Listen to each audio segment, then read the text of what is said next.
Bueno, buenas tardes, agradecemos la presencia de todos desde el Colegio Rionegrino de Graduados de Nutrición. Le damos la bienvenida a este ciclo 2021 de charla a la comunidad. Tenemos hoy el placer de hacer la inauguración de este ciclo de charla con Julia Ferrer Valdés, nutricionista, también es psicóloga social, coaching, es vicepresidenta del colegio y bueno, agradecerle mucho que haya sido nuestro arranque del ciclo, ¿no?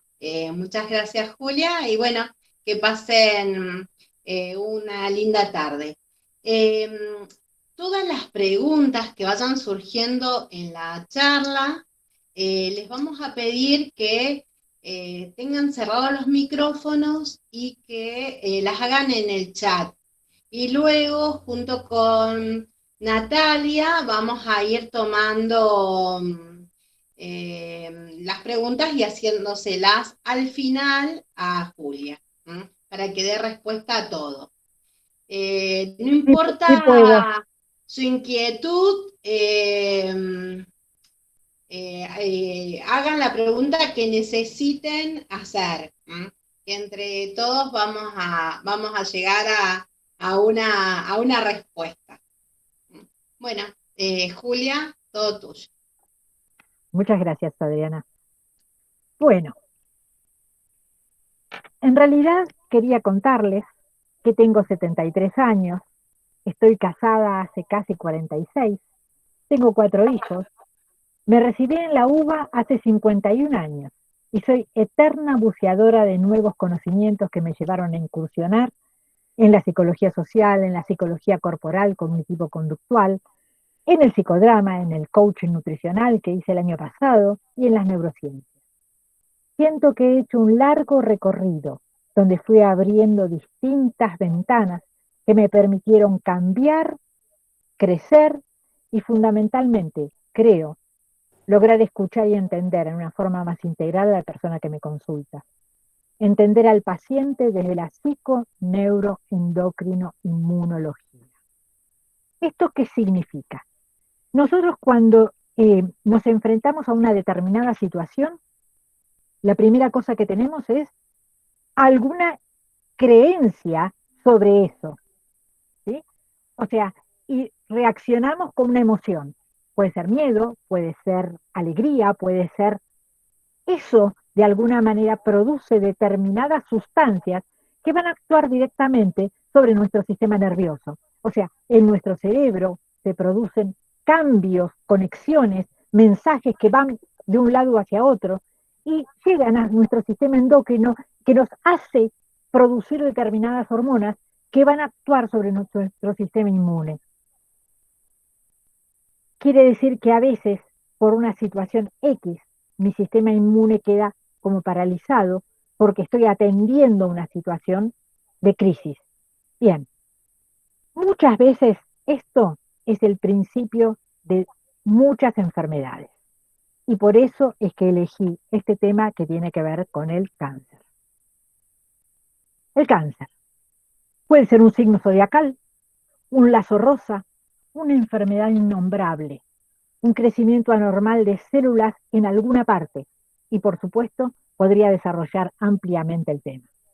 Cosa que opté por no hacer, pero hay algo en lo que seguramente todos coincidimos y es que quisiéramos que esta enfermedad esté lo más alejada posible de nosotros y de nuestros seres queridos.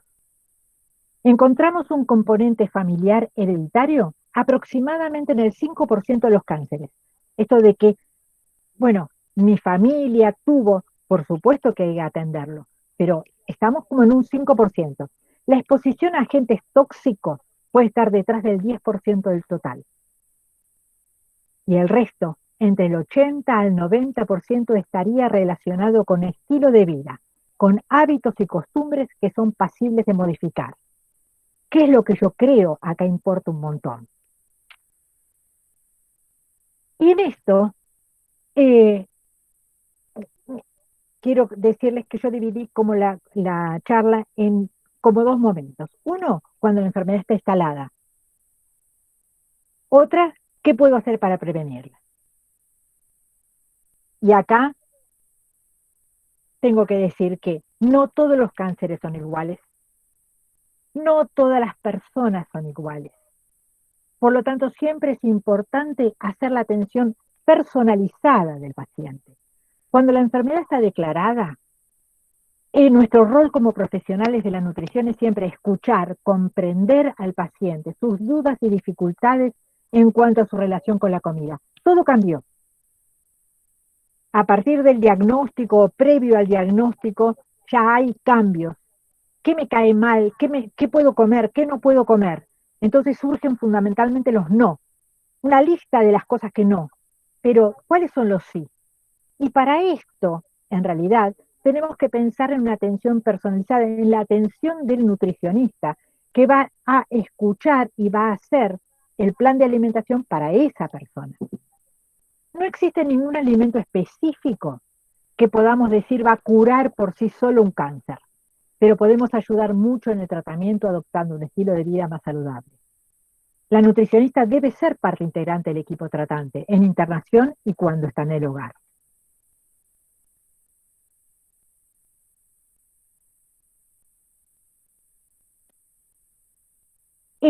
Decíamos en la primera filmina, hábitos y costumbres que son pasibles de modificar, responsables de las enfermedades crónicas no transmisibles entre las cuales está el cáncer. ¿Cuáles son estas? El tabaquismo, la exposición solar, el consumo nocivo de alcohol, la alimentación poco saludable, el sedentarismo o inactividad física. Estos últimos tres, consumo nocivo de alcohol, alimentación poco saludable y sedentarismo, nos llevan generalmente a la obesidad. Y la obesidad es por sí misma un factor de riesgo independiente o agravante para más de 30 enfermedades. Está asociada a un mayor riesgo de mortalidad. Es la primera causa de muerte prevenible en el mundo, antes que el cigarrillo. Pero estamos en un mundo que se considera obesogénico. Y las estadísticas, si bien para los fines informativos y como sustento de esta investigación es importante conocer que entre el 20 y el 70% de todos los cánceres está asociado a la alimentación por falta o por exceso de alimentos, que en nuestro país el cáncer de mama es prevalente en mujeres y está asociado a la obesidad, que es un factor de riesgo prevenible, como dijimos. También es importante saber que para aquella persona que enfermó, la estadística no le importa, ya que siente que sobre sí tiene el 100% del problema. ¿Puede la enfermedad enseñarnos algo? ¿Puede ser nuestra ventana de oportunidad para el cambio? ¿Qué acciones podemos hacer para prevenirlo? Cambiando los hábitos que llevan a la enfermedad. ¿Cómo? Educación, educación, educación. En el hogar, cocinar y comer en familia, la comensalidad, eso que es compartir la mesa, compartir los valores. Nosotros realmente en la mesa hay muchas situaciones que van a hacer que los chicos puedan compartir con nosotros, conocer qué están haciendo nuestros hijos. Se dice que la comensalidad, el compartir la mesa con la familia, reduce en un porcentaje importante la obesidad en la adolescencia y la niñez. Y en la escuela, los contenidos de la currícula en todos los niveles, desde el jardín hasta la universidad, talleres para padres, nombramiento de nutricionistas cada tantas escuelas que van a interactuar, que van a trabajar en el aula con los chicos, pero fundamentalmente van a trabajar con los docentes, para que los docentes tengan claro cómo hacer, cómo presentar, cómo hacer que haya verdaderamente cambios. Los entornos saludables, el kiosco, más presencia del nutricionista en los medios de comunicación y audiovisuales, que lleven información basada en la evidencia. Hoy, realmente en más de una oportunidad, tenemos la información real, concreta, buena, al lado de el charlatanismo. Cuando realmente opinan personas que no están formadas, que no están preparadas, puede ir esta información que no está basada en evidencia hacia cualquier lado. Un comunicador que muchas veces está en los medios es Diego Sívori, el cual se los aconsejo. Realmente es una de las personas que frecuentemente lo encontramos en televisión, en diferentes medios. Educación en nutrición de los comunicadores. Hoy me hacía gracia porque entre las cosas que dije en una entrevista que me hicieron en la radio es que los comunicadores de radio, especialmente los que están en los programas de la mañana, generalmente cuentan muchas cosas de su cotidianeidad. Y significa eso, bueno, que por ejemplo no desayunaron, y que cuando llueve no hay nada mejor que la torta frita, y que se está esperando que lleguen las facturas, y cuáles son las facturas, y cuál es el negocio que vende mejores facturas, que por supuesto es aquel que está con el canje. Y entonces, ¿qué significa esto? Que están formando opinión. Están formando opinión y además están despertando el deseo de ir a buscar eso o de hacerlo en la casa. Yo le decía, no hacer la apología de la torta frita. ¿Hay en algún momento la apología de la manzana? Buscar realmente que por lo menos alternen. Y las normativas legales que protejan al ciudadano. Una mayor participación del nutricionista en los niveles políticos de decisión, en salud y educación, desde lo técnico, que acerquen verdaderamente un fundamento real, concreto, desde la ciencia para aplicar. Y el Estado debería cuidarnos a través de una normativa nacional, provincial, municipal que nos proteja. Por ejemplo, la legislación de etiquetado nutricional en la cual estamos inmersos los diferentes colegios de nutrición de todo el país. Nosotros tenemos la federación que está justamente motorizando que esta normativa legal nacional, que esta normativa de etiquetado nutricional sea ley. Ya el año pasado salió con una media sanción del Congreso. Este año tiene que ser aprobada en forma definitiva y estamos atrás de eso. La no presencia de golosinas en las líneas de caja. Esta es una normativa provincial. Salió por ley provincial. Sin embargo, no se está cumpliendo eso en la provincia de Río Negro. No se está cumpliendo en todos lados de la misma manera. La provisión de agua en restaurantes y bares. Eso es una ordenanza municipal de Bariloche. Sin embargo, tampoco tenemos el agua a demanda. Restricción de publicidad de golosinas en los horarios infantiles. Súper importante. La comida chatarra y su valoración mediática. La cajita feliz. ¿Es feliz? ¿Le estamos dando felicidad a nuestros chicos? Veamos de qué manera estamos dando esos mensajes. Existe un marco regulatorio desde los organismos internacionales, de los cuales a los cuales nuestro país adhiere en forma lenta e incompleta. Desde los colegios profesionales, como yo les contaba, se está bregando para que esto cambie. Pero la realidad indica que la obesidad se ha incrementado en el mundo, convirtiéndose en una pandemia anterior a esta que nos está enfermando en estos momentos. Y acompaña, entre otras enfermedades, al cáncer, convirtiéndose en un grave problema de salud pública. Y el entorno, esto es la epigenética. ¿Qué quiere decir epigenética? Epi, arriba de la genética. Venimos con una carga genética y nos desarrollamos en un lugar determinado, en cierto momento histórico, donde nuestros genes interactúan con el medio. El objetivo real y concreto de la naturaleza es la adaptación al ambiente en el cual el individuo nace y se desarrolla para mejorar la eficiencia y la supervivencia y reproducción. No es lo mismo los esquimales que la gente que vive en el trópico, en cuanto a cómo está adaptado a su lugar. El sobrepeso y la obesidad es una respuesta adaptativa a un ambiente obesogénico, con exceso de calorías disponibles, disminución de la actividad física e inmersos en un ambiente psicosocial estresante. ¿Qué nos pasó en esta pandemia con el COVID-19?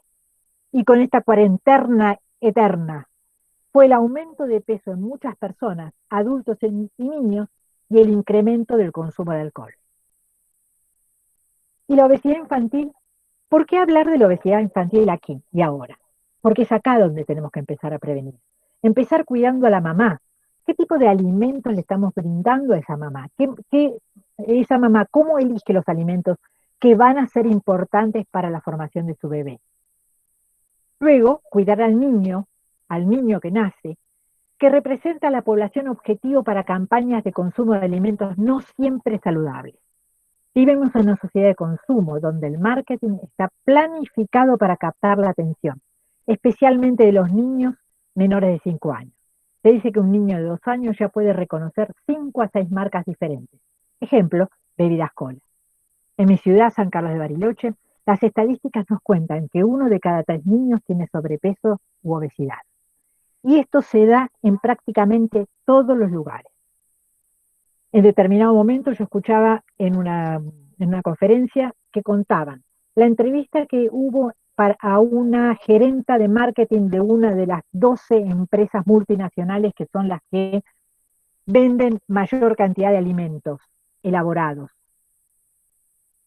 Y les decía, por ejemplo, si no creían que estaba en contra esto de hacer que un nene de 4 o 5 años haga un berrinche frente a la heladera porque quiere determinado tipo de yogur que lo va a hacer crecer porque lo vio en la televisión, si el factor fastidio no era algo que iba contra los conceptos más elementales que hay de convivencia.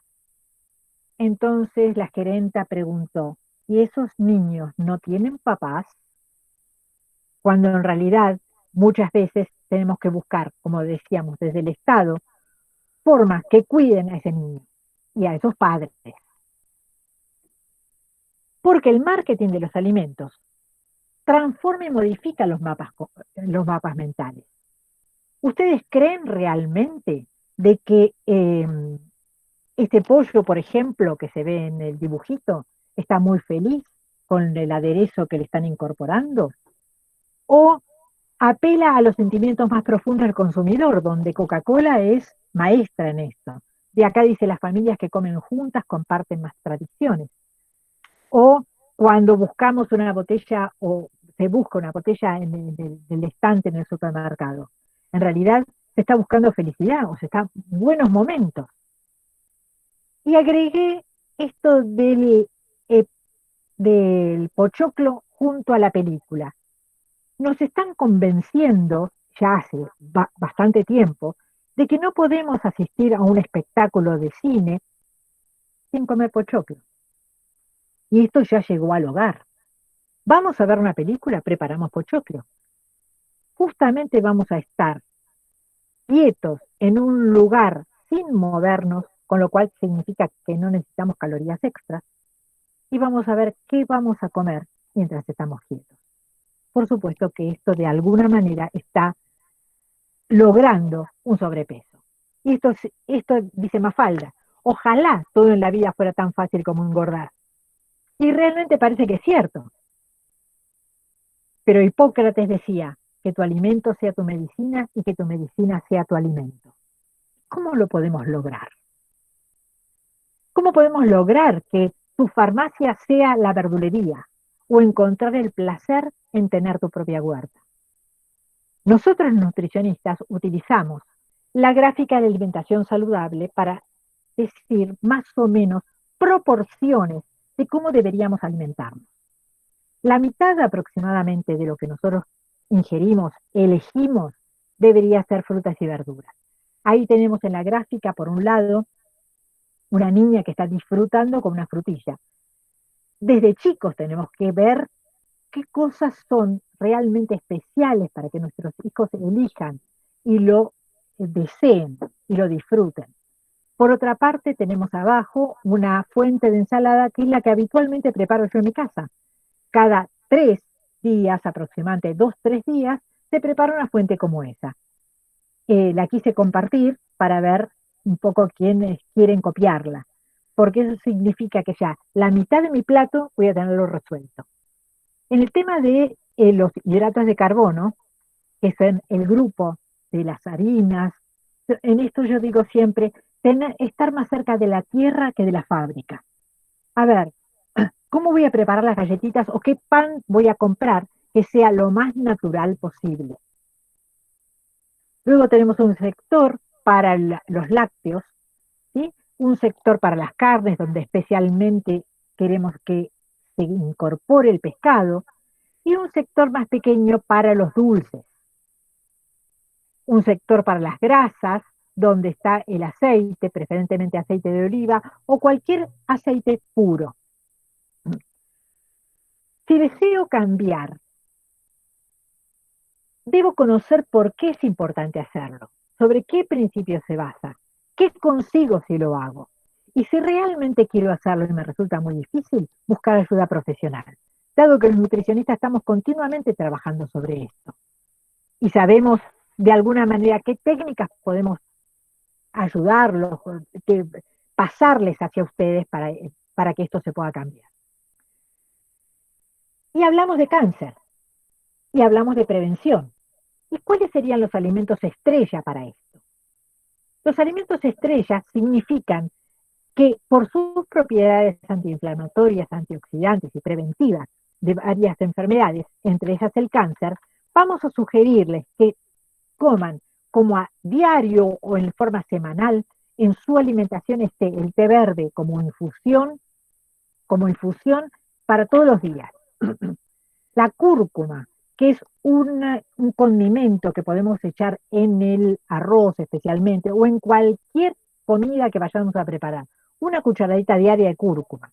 La palta, con sus grasas muy especiales, pero sin exagerar, porque la palta comida exageradamente, o sea, ¿cuánto es sin exagerar? ¿Un cuarto de palta por día? ¿Media palta por día? No más, ¿sí? Porque si como más, puedo llegar a aumentar de peso a partir de las grasas de la palta. Las coles, especialmente el brócoli, realmente es anticancerígeno, demostrado.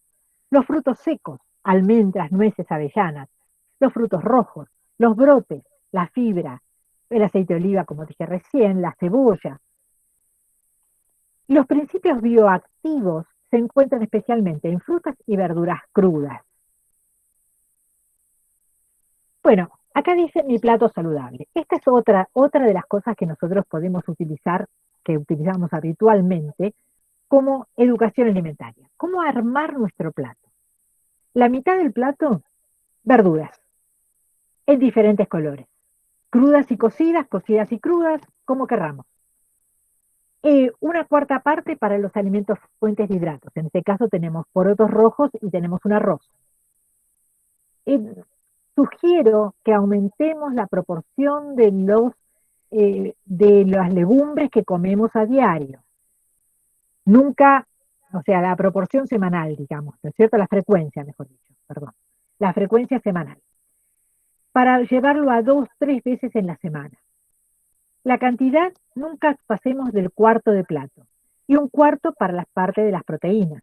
Las proteínas dadas ya sea por carnes, vacuna, pollo, pescado, o por proteínas vegetales, que pueden ser la proteína de soja, la podemos mezclar también con un cereal, con arroz.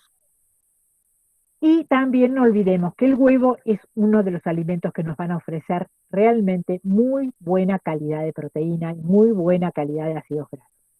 En este caso tenemos media naranja, que puede ser nuestro postre o una fruta chica, o si no estamos acostumbrados a comer postre, lo ponemos separado en algún otro horario. El agua como uno de los alimentos que vamos a usar todos los días. El agua es fundamental.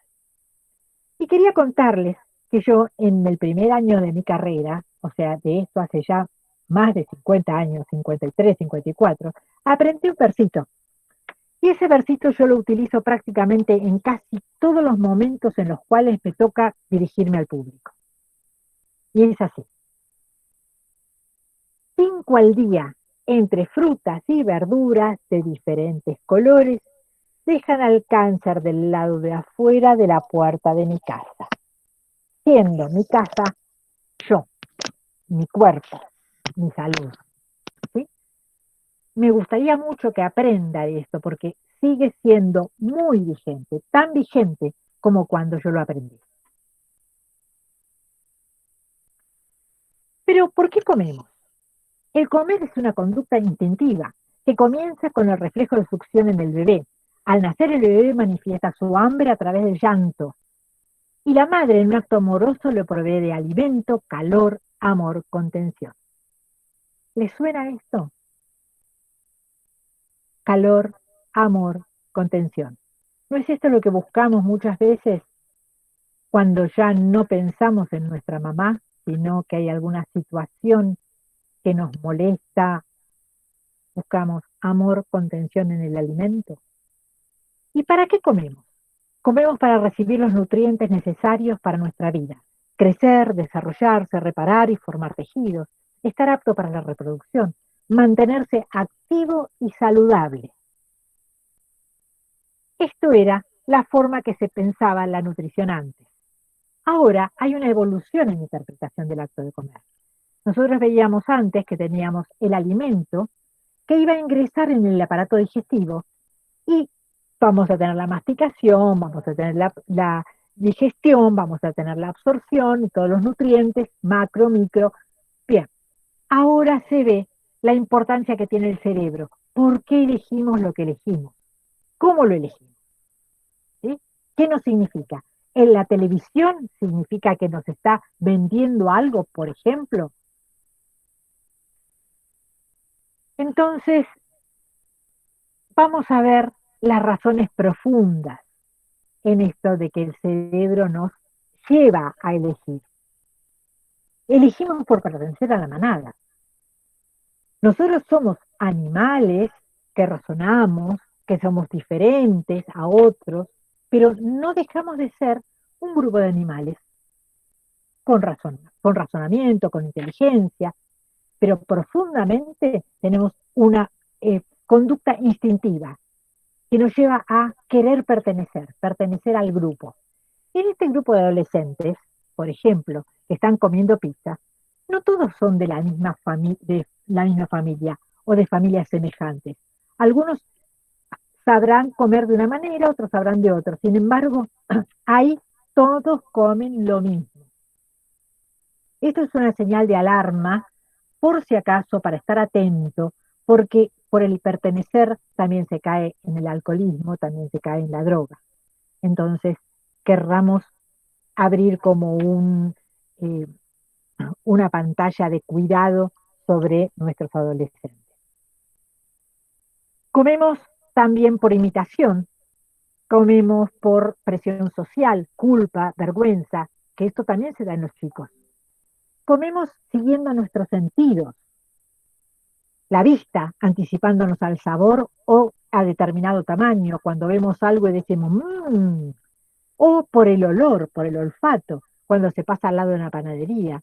Yo particularmente cuando entro en la verdulería y hay duraznos y siento el perfume a duraznos en la verdulería, a mí se me hace agua la boca inmediatamente. Eso es una reacción inmediata de mi cerebro, que al olfato produjo esa sensación de querer comer.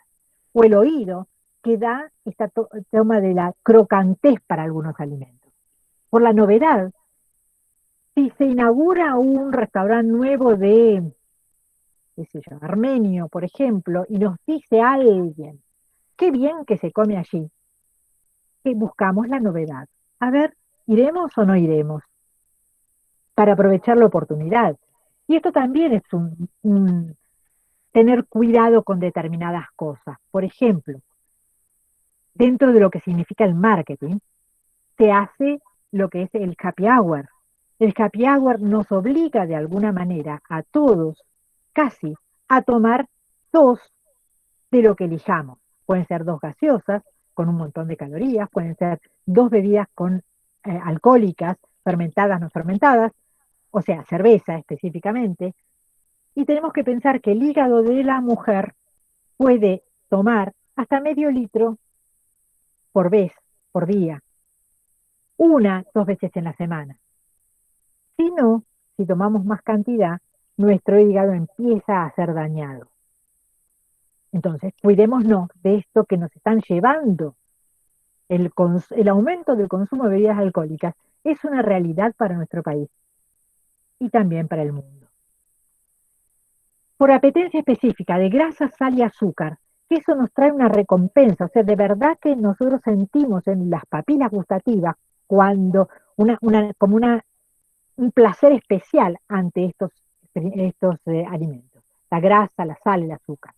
Comemos además porque estamos sobreexpuestos a la comida y perdemos la noción de la saciedad.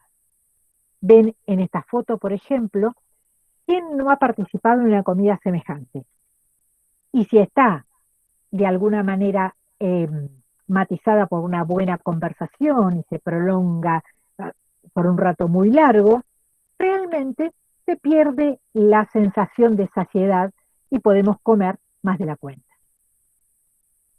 Y la conducta alimentaria es esa particular y única conducta en relación a los alimentos y comidas que caracteriza a cada persona. Es el resultado de la interacción entre el sistema biológico y el medio que lo rodea. Está relacionado con la familia de origen, sus tradiciones, la cultura, la religión, la oferta existente en cada lugar. Por ejemplo, hay culturas que aceptan el comer perro y nosotros nos horrorizamos ante eso. Hay culturas que no comerían nunca vaca y nosotros tenemos placer en comer vaca. Hay esta nueva cultura que está emergiendo como una contracultura, que es el veganismo o el vegetarianismo, que es definido en muchos casos como tribus alimentarias o tribus urbanas. ¿Por qué? Porque se necesita justamente esto de pertenecer a la manada, pertenezco a la manada de los veganos, y eso me da identidad.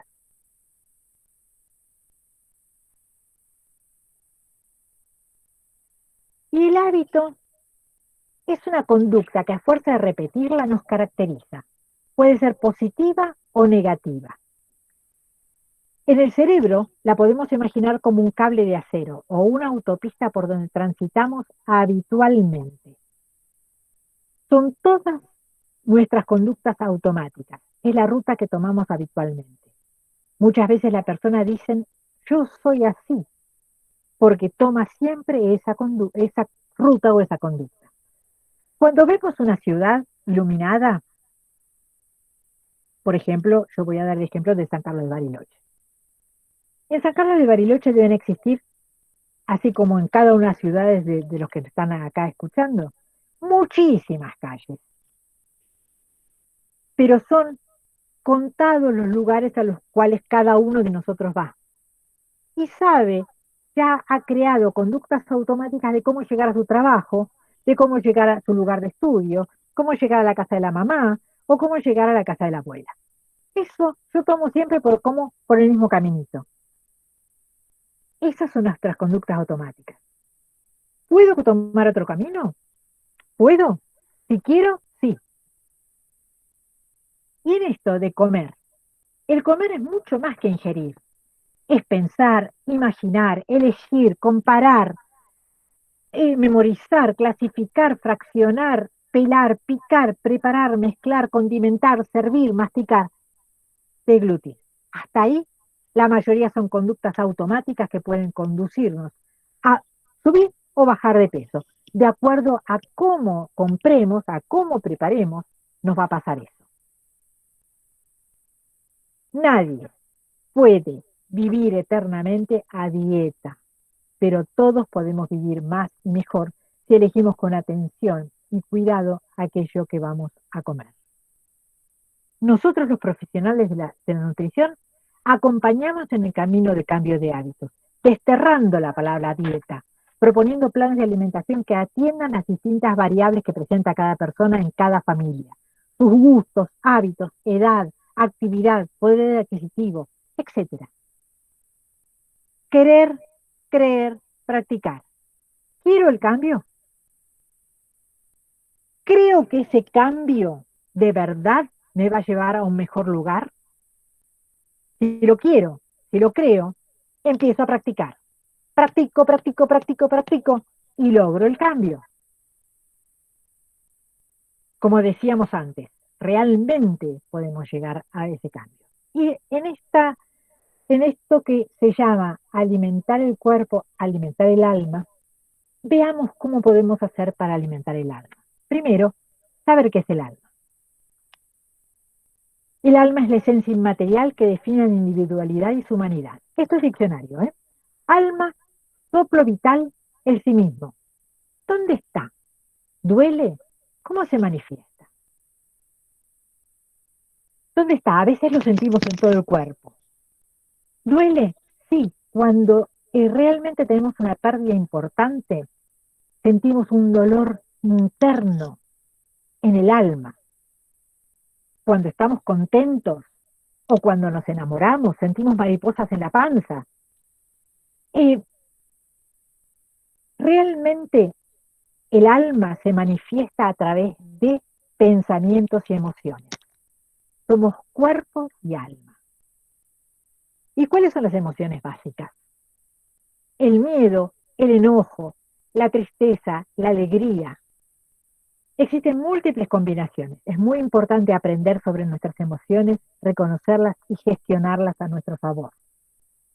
El doctor López Rossetti, Daniel López Rossetti, lo habrán escuchado en algún momento y si no, se los aconsejo para que lo lean, lo escuchen, tiene varios videitos. Dice que somos seres emocionales que pensamos. ¿Cuáles son los estados emocionales que atravesamos, por ejemplo, en esta pandemia? Según la persona, pero muchos hemos atravesado miedo, tristeza, frustración, enojo, etcétera. Pero puede ser que hayan sucedido cosas buenas también, nacimientos, aprendizajes. Es importante revalorizar esos aprendizajes. Las emociones son circuitos neuronales, como les veíamos recién, de aprendizajes previos, reacciones químicas instantáneas que se sienten en el cuerpo y que nos anuncian que algo está sucediendo. Si yo estoy a punto de chocar, me invade una emoción de miedo, de pánico, ¿sí? Y después puedo ver si esto sucede o no. Esto lo compartimos también con otros animales. Veamos la reacción de un gato ante un perro. Si el perro se le acerca, el gato se eriza, ¿no? Sobre todo en un perro desconocido. El gato se eriza. Está estresado. Ese es estrés. O sea, realmente se asustó. Ahora, el perro no tiene ningún interés. Pasa de largo. Ok. Quiere decir que el gato vuelve a estar tranquilo y duerme. Nosotros, como les decía recién, a lo mejor estuvimos a punto de chocar. Y en ese momento nos erizamos. No se nos ve los pelos que se pusieron así, pero estamos así, estresados. Ok, no pasó nada. Seguimos, pero de noche por ahí estamos sentados en el sillón y lo recordamos. Y otra vez revivimos esa situación y podemos sentir lo mismo. ¿Mm? Las emociones, la palabra emoción, viene de una raíz griega que quiere decir motere, es impulso o movimiento para la acción. ¿Me gusta? Me acerco. No me gusta, lo evito. Estar alegre, triste, enojado, con miedo, afecta nuestra vida cotidiana y nuestra alimentación. ¿Y el estrés qué es? En nuestra vida diaria estamos sometidos a un sinnúmero de cargas y estresores. El estrés en principio es un fenómeno normal que forma parte de nuestra naturaleza. Tiene que ver con nuestra capacidad de afrontamiento. Hay un estrés bueno y un estrés malo. Decíamos que estamos sometidos a una carga o estresores. ¿Qué son? Pueden ser externos, el trabajo, estoy con problemas en el trabajo, o estoy con problemas en el estudio, o estoy con problemas en mi familia, en mi casa, se rompió algo, y demás demandas sociales. No puedo tomar el colectivo que quiero, o hay internas, demandas internas. Por ejemplo, las aspiraciones. Me gustaría hacer tal cosa. Deseos. quisiera, hay necesidades, necesito hacer un cambio, planteamientos existenciales, así no puedo vivir, necesito cambiar. ¿Qué? Mucho trabajo, mucho estudio o múltiples demandas no significan estrés, significan solo eso, si cuento con los recursos internos para afrontarlo. Vemos en esta balanza que hay una carga que es esto que les decía, los estresores, y una resistencia, que es mi posibilidad de, eh, de afrontarlo. El estrés bueno constituye el motor de nuestras vidas, que nos permite adaptarnos a las cambiantes condiciones que se nos presentan. Es el que nos permite hacer. En cambio, el estrés malo es ante todo uno de nuestros feroces enemigos que nos puede llevar a la enfermedad. ¿Y qué es la mala sangre? Y eso también sacado del diccionario. Porque nosotros en general todos saben qué significa hacerse mala sangre. Mala sangre es preocupación, nerviosismo, enojo por problemas. Y yo agregué problemas familiares, de salud, con el trabajo, la falta de trabajo, con el gobierno, presente o pasado, con las vacunas, etcétera, etcétera, etcétera. ¿Podríamos decir que estrés malo es exceso de mala sangre? El resultado de la interacción entre el sistema biológico y el medio que lo rodea, que puede ser vivido como hostil, nos lleva hacia un estrés agudo, por ejemplo, que surge ante la aparición repentina de una amenaza, como veíamos recién, el gato que se estresa ante el perro. A nuestros intereses de orden vital, se dispara lo que significa la lucha o huida, con varios cambios psicofísicos, gran producción de adrenalina. Cuando la amenaza desaparece, todo vuelve a la normalidad. Es una reacción transitoria para la cual estamos biológicamente preparados y que nos ha salvado a lo largo de los años de los animales depredadores, por ejemplo, o de muchas otras situaciones. Pero si ese estresor se sostiene en el tiempo, puede llegar a vencer puede llegar a vencer nuestra capacidad de resistencia. Si eso sucede, pueden aparecer síntomas y enfermedades psicofísicas. En este estadio se produce más cortisol, que puede producir efectos dañinos en el organismo, que finalmente enferma, siendo una de las posibilidades del cáncer. Y es aquí donde vemos verdaderamente esto que decíamos al principio, de qué manera me hago mala sangre y una mala sangre continua.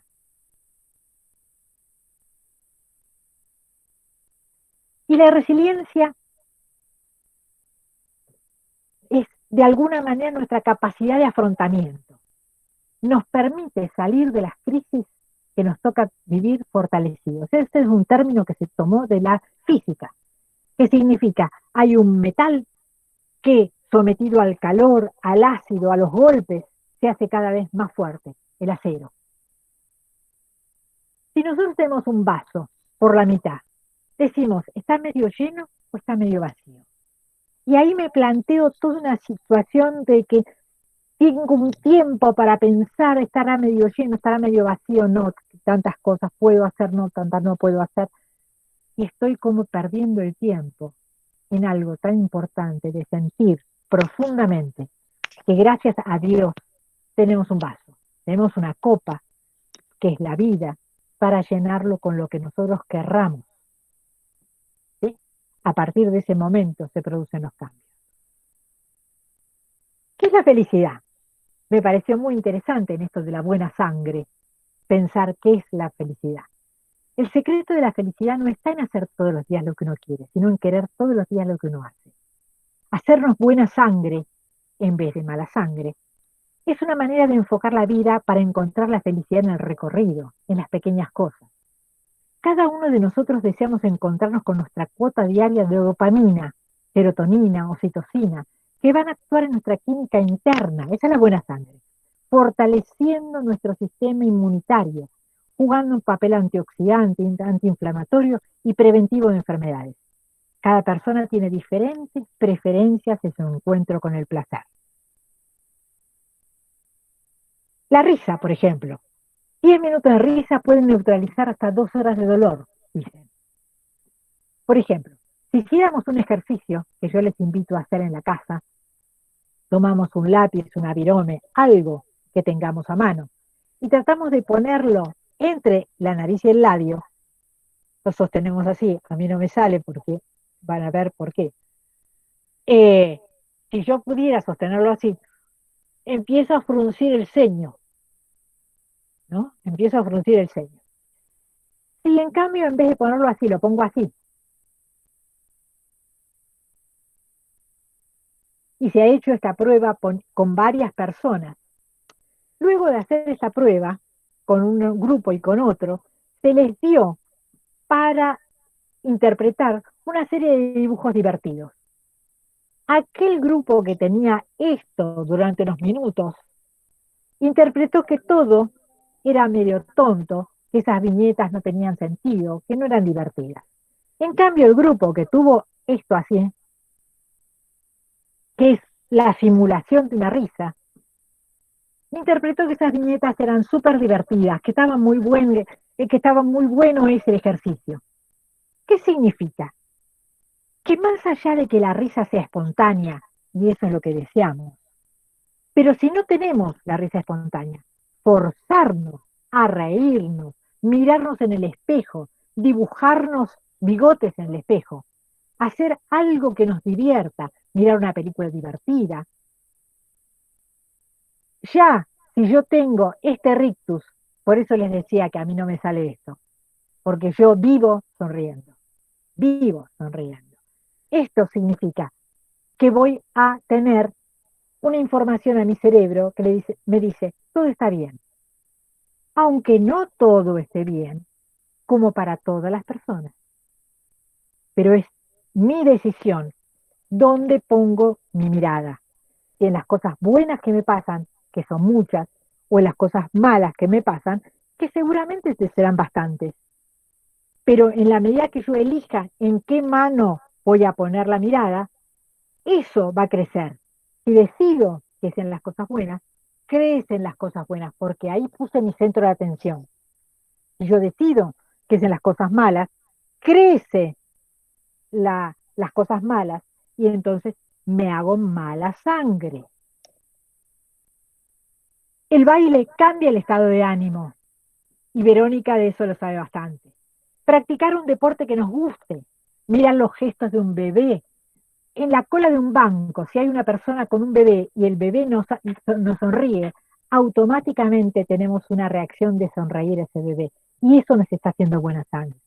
El contacto con la naturaleza, el poder caminar en el bosque, al lado del lago, sobre las hojas del otoño, en una plaza, cuidar una planta, o un balcón, o un jardín, relacionarse con una mascota,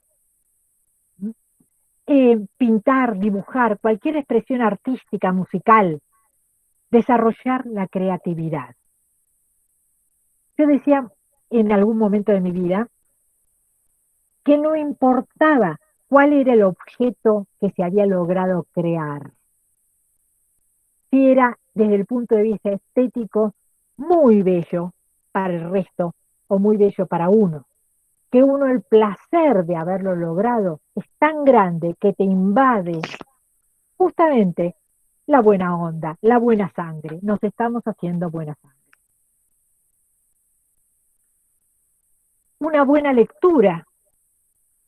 Y aquí, por ejemplo, yo podría llegar a recomendarles los libros de Estela Maris Maruso. Estela Maris Maruso escribió El laboratorio del alma, El laboratorio interior, que son dos libros sensacionales para entender esto que yo puse al principio, que es la psiconeuroendocrinología. Una película, acá está La dama y el vagabundo, que a mí siempre me encantó. Buscar películas que nos llenen el alma, películas donde sacamos un aprendizaje. Acá estamos viendo intensamente, donde aprendemos nuestras emociones, cómo se disparan nuestras emociones. Una serie, New Amsterdam, ¿en qué lo puedo ayudar? Es todo un símbolo en qué lo puedo ayudar. El abrazo, enamorarse, el sexo.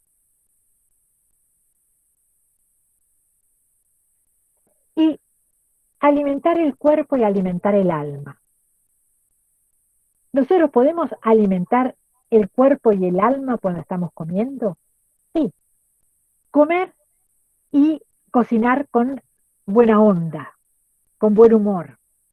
Estamos haciendo algo importante para nosotros, para nuestra familia. Saborear los alimentos, disfrutarlos. Y yo puedo estar en el aquí y ahora, ¿sí? Mientras estoy comiendo, estoy saboreando.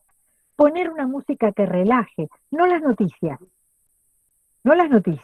que muchas veces nos hacen hacer mala sangre. Tomar más agua, ¿sí? Sentarme a la mesa, no estar recorriendo o haciendo otras cosas. Respetar el cuerpo y mi salud. No apurarse. Low food, dicen. O sea, comer tranquilo. ¿Sí? No hacer otras cosas mientras estamos comiendo. Esto es comer consciente, el mindful eating. Y aquí, dentro de esto, cocinar y comer con gusto, elegir saludable, no dejarnos robar la cocina, como dice Patricia Aguirre, una antropóloga magnífica, que ancestralmente fue el lugar de encuentro de la familia y de las comunidades, y los encuentros familiares o con amigos.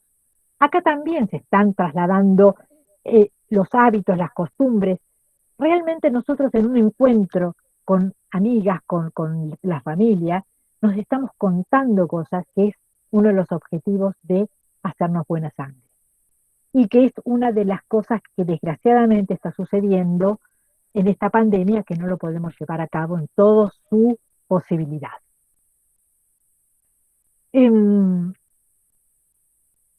Elegir estas otras fotos para ilustrar esta filmina me costó trabajo, porque la hermana Teresa de Calcuta, la verdad que tiene cada una de sus frases para mí es tan importante. La paz comienza con una sonrisa. Es realmente, si queremos realmente si realmente queremos amar, tenemos que aprender a perdonar. El fruto del servicio es la paz. Nunca estés tan ocupado como para no pensar en los demás. O una que también me gusta muchísimo y que acá no la puse, que es cuando estés mal, pero muy mal, busca a alguien a quien ayudar. También practicar una religión, agradecer, perdonar. Y como prácticamente una de las últimas cosas, pensar en lo que significa la meditación. La meditación de verdad nos está ayudando. El mindfulness significa atención plena. Y es prestar atención de una manera especial, intencionadamente en el momento presente y sin juzgar. Esto, de alguna manera, Jon Kabat-Zinn, que es el padre del mindfulness, él lo trajo a Occidente desde Oriente. Él fue a hacer como una especie de internación en algunos lugares con monjes budistas, en su momento, hace 40 años, y lo trajo a Occidente, donde a nuestra cultura se puede incorporar esto de poder hacer una meditación de 15 minutos, 20 minutos. Es súper importante saber que si nosotros nos centramos en nuestra respiración, empezamos a hacer como una respiración abdominal, en el momento en el cual nos sentimos especialmente angustiados o especialmente molestos o especialmente superados por la situación, empezar a respirar, a sentirnos en el aquí y ahora. Es importante al realizar las prácticas actuar con paciencia, compasión hacia nosotros, ya nos va a salir, y también hacia los demás. No juzgar las experiencias, estar presentes. ¿Cuáles son los beneficios? Acallar la mente. Cada uno de nosotros siente a veces ese pájaro carpintero que me dice algo, cualquier idea que en forma constante me lo está repitiendo y repitiendo. Es el trabajo de mi cabeza, de mi mente. No es algo que está sucediendo de verdad. Mejora el aprendizaje, la concentración, la empatía y la memoria. La meditación puede conllevar a una mejora en la salud cardiovascular de las personas que la practican, a la que se suma la reducción de los niveles de estrés. Es decir, nos hacemos buena sangre y con eso también estamos previniendo el cáncer. Y aquí veamos un poco esto. Estas mujeres de acá, que son Nahuel Rosa, Asociación Civil Nahuel Rosa, verdaderamente han cambiado formas de trabajar, de actuar, de ser, porque están superando situaciones muchas de ellas son sobrevivientes al cáncer.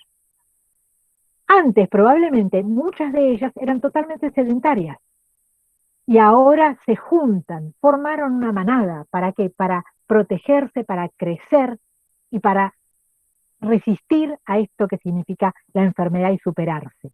Superarse y salir de esta situación que las llevó. Y esto significa enamorarnos de la vida, porque enamorarnos de la vida también es lo que nosotros necesitamos en cada uno de los pasos. Buscar algo que nos llene, que nos guste y practicarlo. Yo ahora voy a remar con ellas, cosa que me encanta. ¿Podemos cambiar? Decíamos recién que estas mujeres cambiaron. ¿Podemos cambiar? Hay 100.000 millones de neuronas y trillones de conexiones sinápticas. Hay más neuronas en un cerebro que estrellas en la galaxia. Una dendrita se comunica con otra a través de mensajeros químicos, dopamina, serotonina, etc. La organización de las redes neuronales delinea la conducta, que decíamos hace un rato, es como un cable de acero en algunos casos. Hay miles de recorridos posibles. Algunas de las rutas habituales son conductas automáticas, esto que les contaba yo de cómo me dirijo yo a determinado lugar. Podemos decidir un cambio y luego repetir la acción hasta crear una nueva sinapsis cerebral, una nueva ruta. Por ejemplo, ¿podemos aprender un baile? ¿Podemos aprender tango? ¿Podemos aprender folclore? ¿Podemos aprender un idioma? Italiano, alemán, chino. Podríamos si lo decidimos.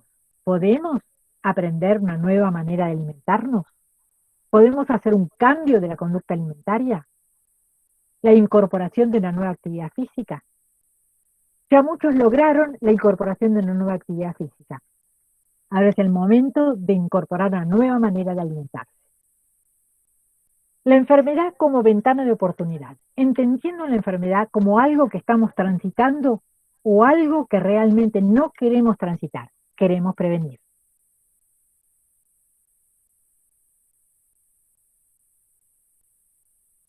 ¿Para qué queremos prevenir? Para enfrentar el cambio de hábitos.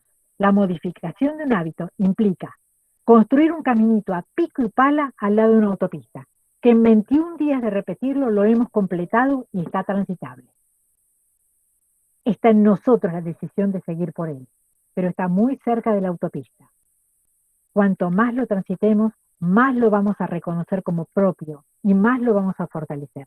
Estamos construyendo un nuevo hábito.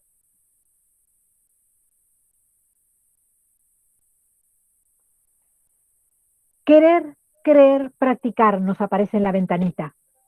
Es lo mismo que les decía hace un rato. Quiero el cambio. Creo que lo puedo hacer. Creo que me va a hacer bien. Y practico, practico, practico. Esta es nuestra ventana. El éxito, en lo que me proponga, es la suma de los pequeños esfuerzos repetidos día a día. La actitud positiva quizá no resuelva todos los problemas, pero hace que resolver cualquier problema sea una experiencia mucho más agradable.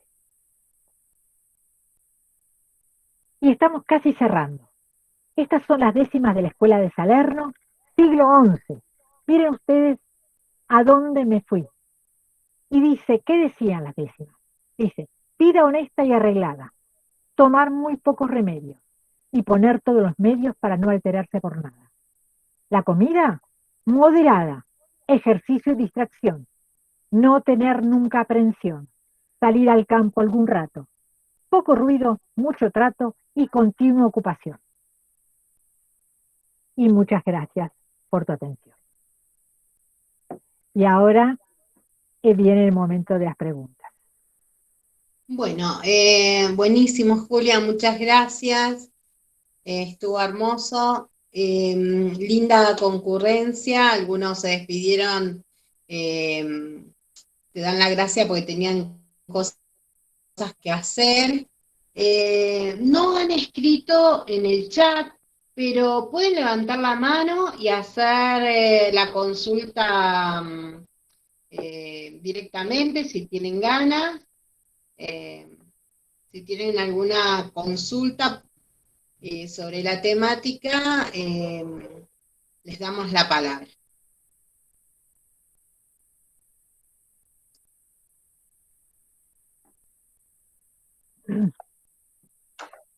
¿Puedo hacer una consulta? Susana, ¿cómo no? Hola, Susana Hapkin, Buenos Aires, tengo cáncer, colostomía, etcétera.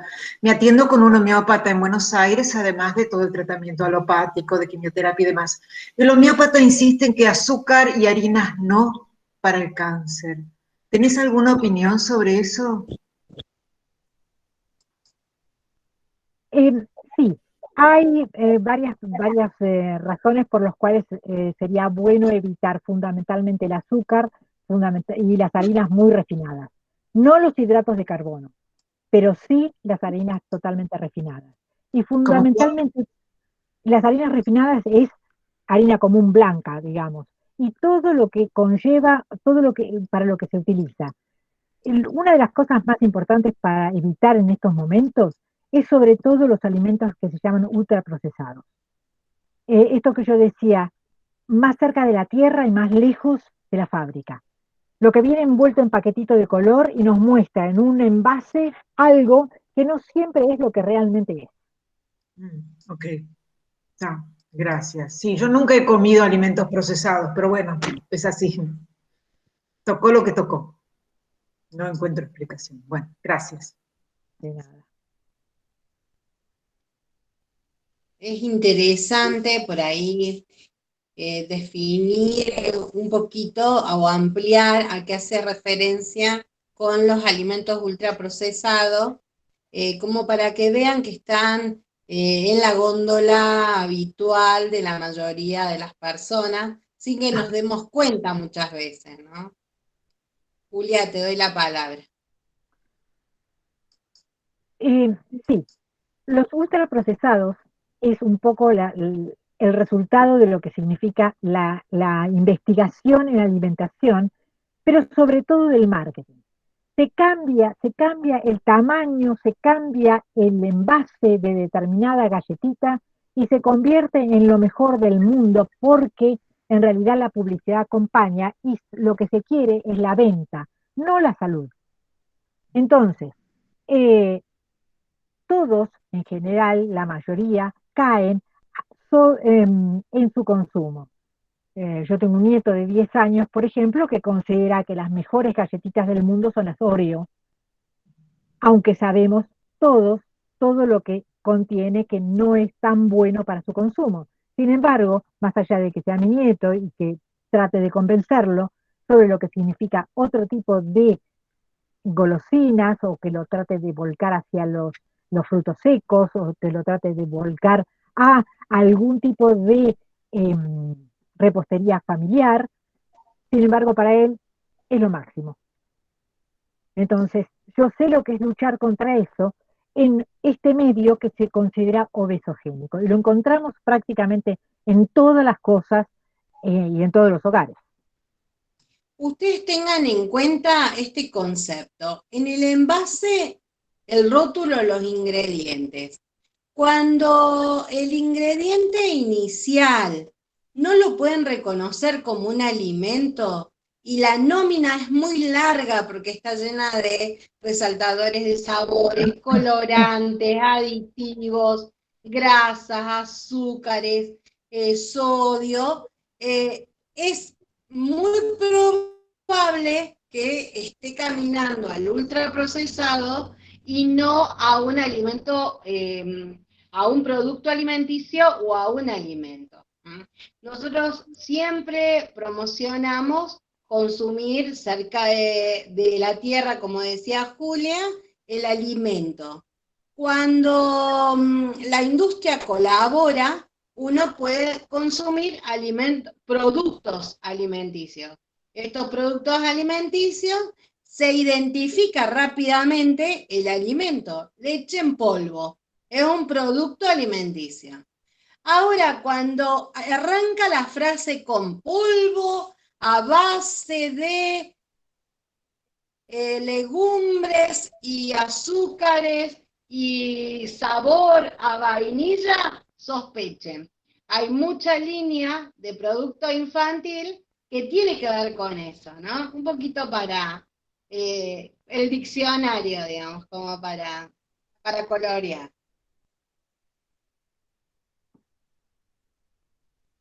Sí, Mariana. Mariana. Habilita tu micrófono, Mariana, para que te podamos escuchar. Gracias. Una consulta, a ver qué opinás vos al respecto, después de lo que comentó Susana. Yo estoy convencida, o por lo menos creo, que uno además de comer por la boca, come a través del corazón y la cabeza, de lo que ve, de lo que siente, de un montón de aspectos que tienen que ver con una alimentación y una nutrición.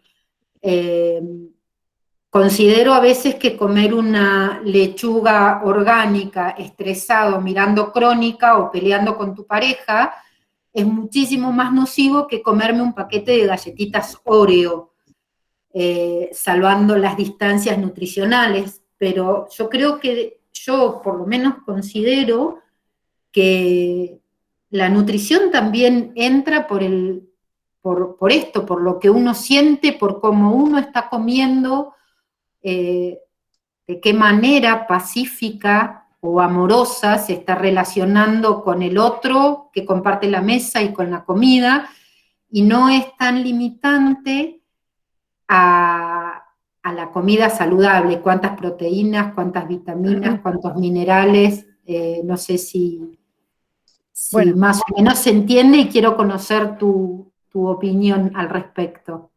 Bueno, la mitad de la charla tuvo que ver con eso, alimentar el alma. Alimentar el alma es específicamente lo que es el mindful eating, que es una de las filminas que pasé, tenía que ver con eso. ¿Cómo voy a preparar la comida? Y con no solamente los alimentos que voy a utilizar, sino todo lo que tiene que ver con el entorno, todo lo que tiene que ver con mi humor cuando estoy preparando la comida, cómo me siento, cómo me agasajo, como si yo fuera un invitado. O sea, yo soy mi propio invitado. Por lo tanto, para mí es que pongo el individual o el mantel o la copa. No es necesario que haya además más personas. Y si las hay, disfrutemos de la compañía. Disfrutemos de la compañía significa no tengamos el televisor encendido, tengamos un poco de música relajante que nos acompañe, ¿sí? Pero fundamentalmente, si estoy solo conmigo, y eso es importantísimo. Si estoy acompañado con quienes quiero, y entonces también en eso necesitamos que haya como un buen clima, un buen ambiente, y en eso totalmente de acuerdo. Realmente, a veces el comer una lechuga totalmente orgánica, que estoy muy enojado o muy estresado, me va a caer mal. ¿Sí? Entonces, no solamente es qué como, cuánto como, sino cómo lo como, de qué manera lo como. Ahora, no pensar que voy a pasar todos los momentos divinos que quiera, varias veces en la semana, comiendo comida chatarra, y que eso no me va a hacer mal, porque estoy con la buena onda y todo me va a caer bien, porque en realidad no tiene importancia cuánto tomo o cuánto como, porque estoy en la buena onda. Cuando yo, de alguna manera, bajo mis niveles y el alcohol hace eso, de permisividad con respecto a, o sea, yo considero que es buena alimentación esto, pero bueno, una vez puede ser. Sí, por supuesto, una vez puede ser, no hay ningún inconveniente. 2, puede ser, pero si mis encuentros son cada 3, 4, 5 veces en la semana, y ahí por el alcohol generalmente, pero además también por esta capacidad de imitación. O sea, si todos comen, como veíamos en la filmina de los adolescentes comiendo pizza y seguramente tomando cerveza, si todos comen, todos toman, yo también, porque tengo este tema de las neuronas espejo que van a hacer que yo copie. Ahora, no es fácil, tengo que empezar a buscar aliados. ¿Quién más me va a acompañar en este cambio? Y dentro de la familia tengo que buscar aliados, o dentro de los amigos tengo que buscar aliados, para que esto se pueda llevar a cabo. No sé si contesté. Clarísimo, gracias. ¿Alguna otra ¿Alguna pregunta más? Acá hacen mención Buenas tardes. a que los alimentos malos están cerca de la caja, de que hay muchos alimentos light que no son saludables, que tienen mucho sodio. Buenas Ana. tardes. ¿Qué tal? Mi nombre es Ana, soy de Viedma. Yo soy docente de nivel medio. He participado de varios cursos con Natalia Bosch Estrada, y por la cual también he comprendido que ir al nutricionista no es una cuestión de bajar de peso gracias a ella.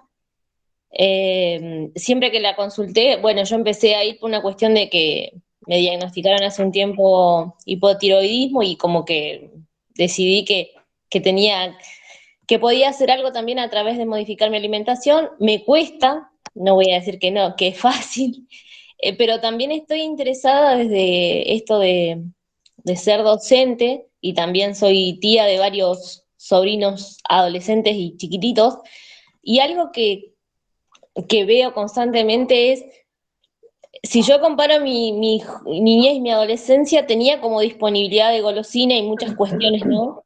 Pero veo que hoy el tema de la golosina y de otros alimentos que son ultraprocesados es muy fuerte, ¿no? Y yo veo, por ejemplo, esta lucha con mis mismos sobrinos, que además los considero que son muy sedentarios, y lo que me pregunto siempre es cómo hacer, por ejemplo, desde que un bebé empieza a comer, más allá de que creo que todo el mundo debería aportar algo a que tenga una alimentación más diversa, cómo uno puede colaborar, o si hay material de lectura donde uno pueda ir como viendo cómo hacer, por ejemplo, para que un niño vaya incursionando sobre todo por el mundo de las verduras y de la fruta, ¿no? Cosa que a mí, que siendo chica no me pasó eso, que recién lo empecé a ver y que me cuesta hacerlo de grande e incorporar variedad de alimentos.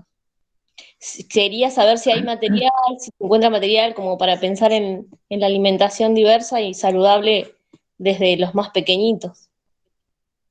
Mira, yo te podría aconsejar un libro que para mí es muy interesante, justamente de Diego Sívori, que es Alimentación de Mente. Para mí es sumamente interesante para poder leerlo, desarrollar y ver todas las propuestas, porque él lo ve la alimentación saludable desde el punto de vista del marketing. A ver, ¿cómo podemos hacer? Tomar esos elementos que el marketing utiliza para promover una alimentación saludable. Así que realmente es una lectura que yo aconsejaría. No sé, Natalia, si vos querés aconsejar otra, o Adriana, o alguna de las chicas.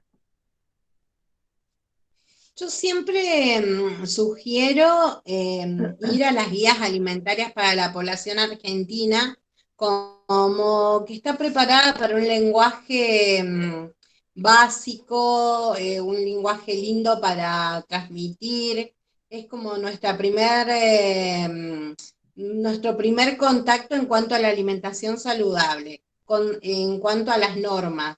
Eso se descarga desde el Ministerio de Salud, son manuales y es muy bueno. Y bueno, no sé, Nati. Sí, compartía eso como generalidad lo que estás diciendo, Adri. Además de las guías alimentarias, hay varios manuales, creo que son 3, que tienen contenido teórico, están hechos para trabajar en el aula, Ana. Tienen contenido teórico y ejercicios prácticos para trabajar con chicos. Quise hacer memoria del nombre, mientras siguen charlando un ratito lo busco, porque los tengo guardados ya, así que para decir el título y por ahí que facilite la búsqueda. Pero son, hay una digamos, colección se pueden del acceder INCAP fácilmente. de Chile, que están bonitos, que tienen actividades. Del INCAP de Chile tienen esta información. Y son así módulos pequeños, pero también es verdad que el Ministerio de Salud ha empezado a armar cursos que son gratuitos en el Infot, que dan alimentación saludable, y está muy bueno porque está dirigido a docentes. Y bueno, no sé si está Agustina, porque Agustina es una de las docentes que puede dar mayor información al respecto, ¿no? Sí, yo recuerdo también un manual que hay de todo tipo de ayudas para poder dar clases, donde hay un listado de películas, un listado de videitos, y eso está a disposición. La búsqueda era con medios audiovisuales o ayudas audiovisuales para dar clases de nutrición. Está bueno. Y hay un manual completo. Bueno, ¿alguna pregunta más o ya damos por finalizado, siendo las 8:30, 20:27?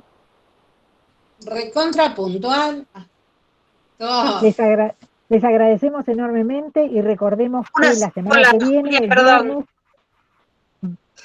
Una sola. Primero Sí, agradecerte a vos y a todas, ¿sí? Agradecerte por la charla a vos y a todas.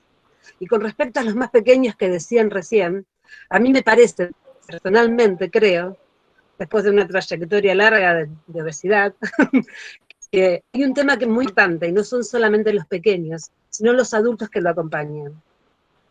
Hay que ver cómo es, o cómo incentivar a los pequeños, a los adultos, para que incentiven a los pequeños. Porque los niños son eso, justamente, lo que los adultos le proponemos. Gracias, y perdón por interrumpirte. Llega con delay, con lo cual me di cuenta después. Perdón. no, Silvana, no te preocupes. No, una de las cosas que yo quería recordar es que la semana que viene, a las 19 horas, vamos a tener a Natalia Bosch Estrada, que nos va a dar también otro panorama complementario de este mismo tema. Alimentar el cuerpo, alimentar el alma. O sea, pero ya desde... Bueno, a ver, Nati, por ahí vos podés hacer como un mini resumencito para convocar a quienes van a venir. Bien. Bueno, yo voy a, por supuesto, es complementario a esta charla, lo que vamos a hacer es mirar, ver cómo es inversamente proporcional el aumento exponencial en la evidencia y en el desarrollo de personas con cáncer, inversamente proporcional a cómo nos alejamos de nuestra naturaleza biológica. Y cuando digo biológica es de la lógica de la vida. Para repasar esto con nuestra naturaleza biológica, vamos a ver nuestros 3 cerebros. En realidad la enfermedad, en este caso es cáncer, ¿no? Pero la enfermedad es una respuesta biológica o una compensación en una situación de estrés. Ese estrés puede ser mental, emocional o físico. Y entonces para comprender el estrés mental y emocional vamos a ver cómo funcionan nuestros primeros 2 cerebros, nuestra corteza pensante, que nos permite comprender el mundo en términos intelectuales, pero que eso que entendimos, nuestro cerebro emocional, lo transforma en una química. Y esa química es la que circula por todo nuestro cuerpo, ¿sí? Va a buscar en todas las células, receptores de membrana, sitios de acoplamiento para poder ingresar al interior de la célula. Es decir, que como nosotros comprendemos el mundo en términos intelectuales, se va a traducir en experiencia para el cuerpo, porque este cerebro lo va a transformar en moléculas. El tema es que nuestro segundo cerebro es el que regula todas nuestras funciones autónomas, endocrinas, inmunológicas, es decir, que como pensamos, como percibimos el mundo, va a modular nuestra respuesta inmune. Entonces, para entender este estrés mental y emocional, vamos a revisar estos 2 cerebros, y después vamos a ver cómo ese estrés físico puede tener que ver con procesos biológicos, nosotros tenemos un estilo de vida en este momento llenos de agresores externos, una toxicidad mental por cómo vivimos, una toxicidad alimentaria, una toxicidad ambiental, campos electromagnéticos, etcétera, etcétera. Recibimos muchísimos agresores en forma permanente, y la realidad es que cuando nuestro cuerpo recibe un agresor, en forma instantánea, y esto le corresponde al tercer cerebro, hace un proceso de reparación. Ahora, si ese proceso de reparación tiene condiciones cómodas, el cuerpo siempre lo hace de manera perfecta. Pero cuando en lugar de tener todos los cofactores biológicos que requiere para reparar, hay deficiencia de nutrientes, en lugar de haber condiciones de buenas condiciones de oxígeno, es decir, de aerobiosis, hay anaerobiosis, y en lugar de estar baja la glucemia, que es determinante, los niveles de glucemia están muy altos, se produce una sustitución de manera de un proceso de respiración y reparación biológico y natural por otro de fermentación. Eso genera que la célula mute, entonces la mutación celular termina produciendo lo que llamamos cáncer, cuando en realidad no fue más que un instinto del cuerpo, digamos, en condiciones normales de reparar, como las condiciones eran hostiles, tuvo que cambiar su estructura o su función. Así que, digamos, es esto, como a medida que nos alejamos de nuestra naturaleza biológica, desarrollamos cáncer, pero cómo volver, digamos, empezar a comprender en términos intelectuales para que nuestra corteza pensante tenga una resignificación de lo que es el cáncer, cómo eso entonces va a impactar nuestro cerebro emocional para que la química, la experiencia del cuerpo sea otra, y qué condiciones le tenemos que dar al cuerpo para que no haya estrés físico, cómo bajar el azúcar, cómo dar una dieta rica en nutrientes, para que entonces las condiciones, en lugar de ser hostiles, sean prósperas y habiliten la vida.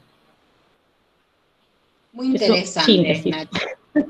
Muy interesante. Nos vamos a quedar la próxima, nos encontramos todos el próximo viernes a la misma hora, por el mismo canal. O sea, el mismo enlace, guarden el enlace, y bueno, nos vemos el próximo viernes.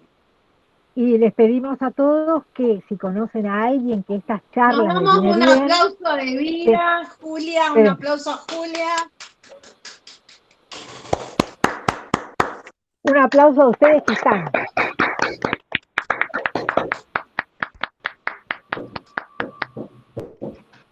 Bueno, muchas gracias realmente por estar.